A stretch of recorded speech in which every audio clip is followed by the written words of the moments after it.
Before we get into the video guys, I am giving away 11,500 Apex coins. To be in with a chance of winning them, make sure you are subbed to this channel, drop a like on the video and leave a comment down below. More details within the video description. What is going on guys, welcome back to the channel and I appreciate you being here. Now excuse my voice, I have got a man flu and it's absolutely killing me, but I've still got to continue on with making content for you guys.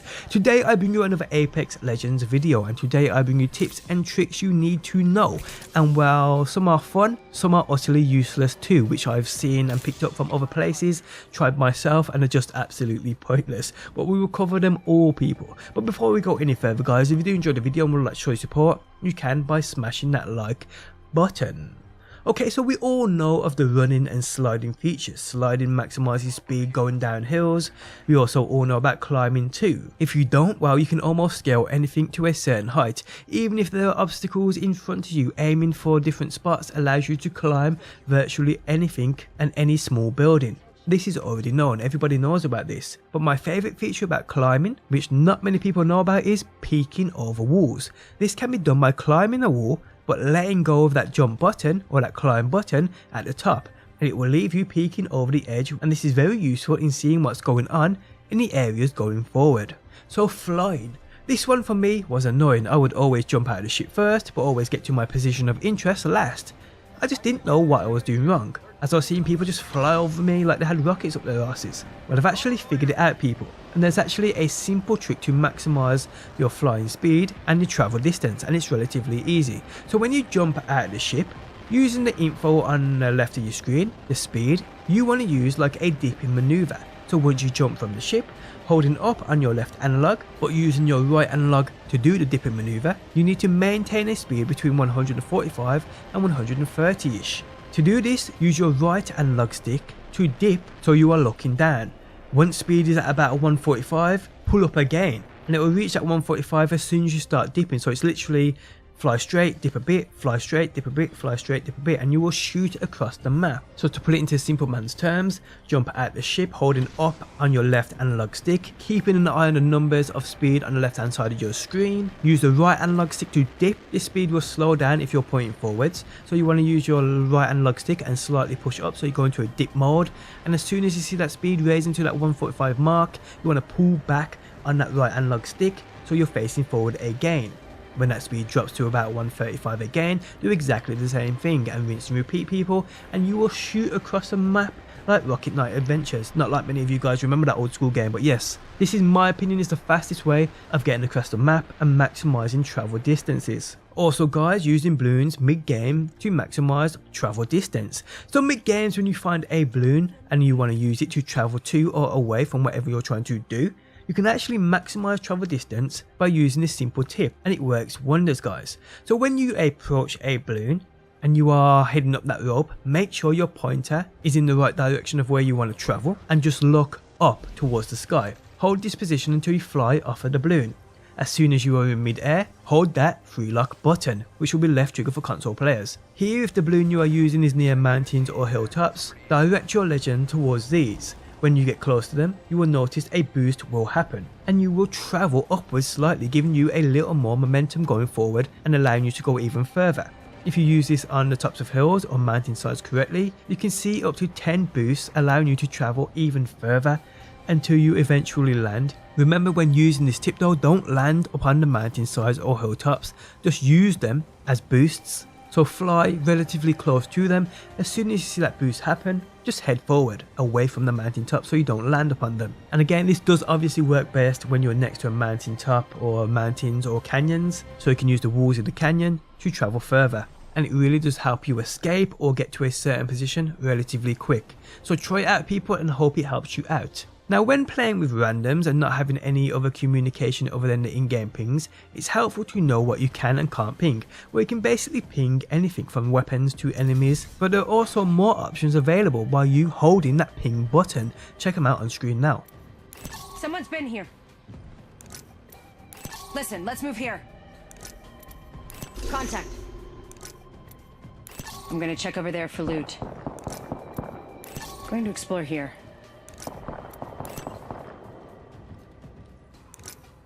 Going to explore over there. Hold tight. I'm gonna defend over there. Gonna spy on that area. Cancel that. Okay guys, so did you know you can select a local server to maximize game performance and minimize lag? The server appears mostly at random, and on the main Apex Legends screen where it indicates you to press the A button to continue, sometimes it appears here in the bottom left corner of the screen. But it's random as heck for most people. But I figured a way on how you can get this to pop up so you can select a certain server. When at this screen, simply keep logging in and out of your profile. Doing this about 3 or 4 times should make this menu pop up. Once you do get to pop up, you will notice it appear in the bottom left of your screen, and it will tell you to use your analog to pull the menu up, which allows you to pick your local server to connect to, which is great. Another thing I highly recommend you trying, and that is changing a few controller settings. Obviously console players only, but hey, it may work on PC too. So go into your settings, select controller and pan down to response curve.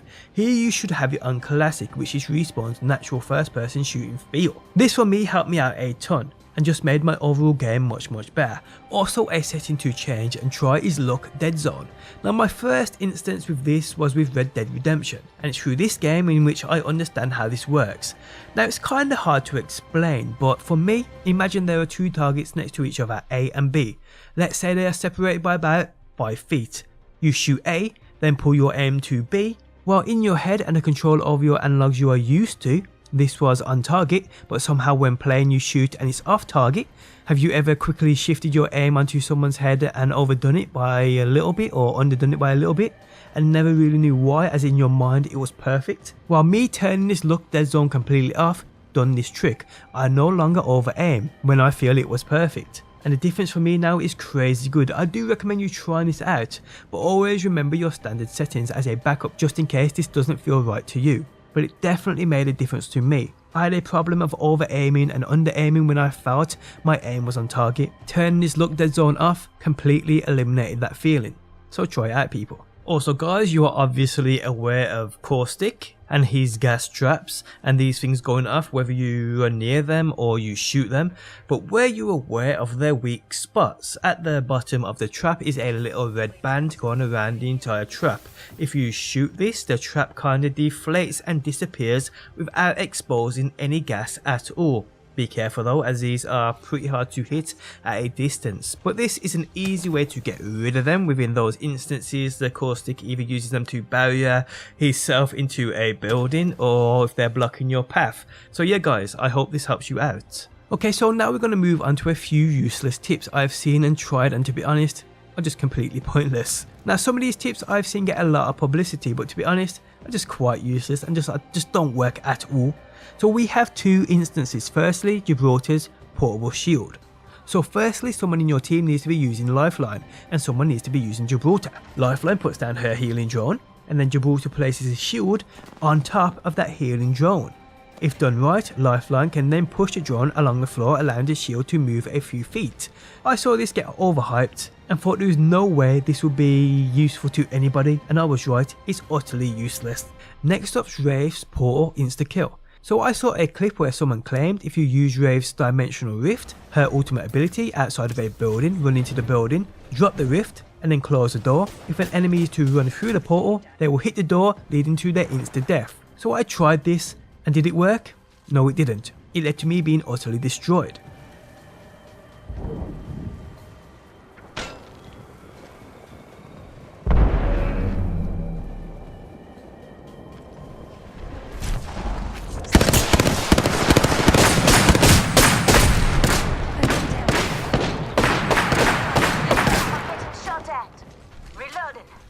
So yeah guys, pro tip, don't use this.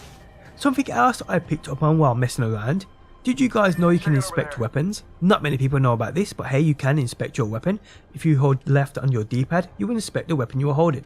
You can also inspect grenades you are holding, pretty cool. But did you guys know, while holding nothing, you can inspect your hands? And yes, you crack your knuckles. Nice addition. Respawn truly have thought of everything.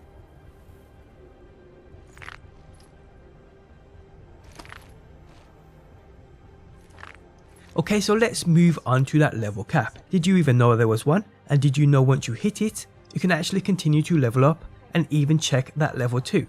While the level cap is currently 100, once you hit this level in game, you won't raise any further, but you still have an XP bar which you can keep filling up and earning those legend tokens, giving you reason to continue playing. But guys, there's actually a site which tracks your levels after hitting 100. The site is Apex Tracker, which you'll find linked within the video description. They're having technical issues at the minute, but it should be resolved by the time this video gets out there. Currently it's PC only, but I have been reassured Xbox and PS stats will be live soon. So yeah guys, once you hit that level 100 cap in game, you can keep track of your actual true level once you level past 100 on Apex Tracker. And lastly guys, this map on screen now showcases all high tier loot locations with the percentage of times the high tier loot will spawn into said locations. You may want to screenshot this or check out the website in the video description where this is from. But guys, on that note, we have come to the end of the video. If you guys enjoyed it, leaving a like really does help out. If you are new around here and enjoy daily Apex Legend videos like guides, top 5s, gameplays, reviews, just about everything, make sure you subscribe. And if you never want to miss a video I upload, you can turn notifications on by hitting that bell button. But guys, thanks as always for stopping by, and hopefully I will see you on that next one.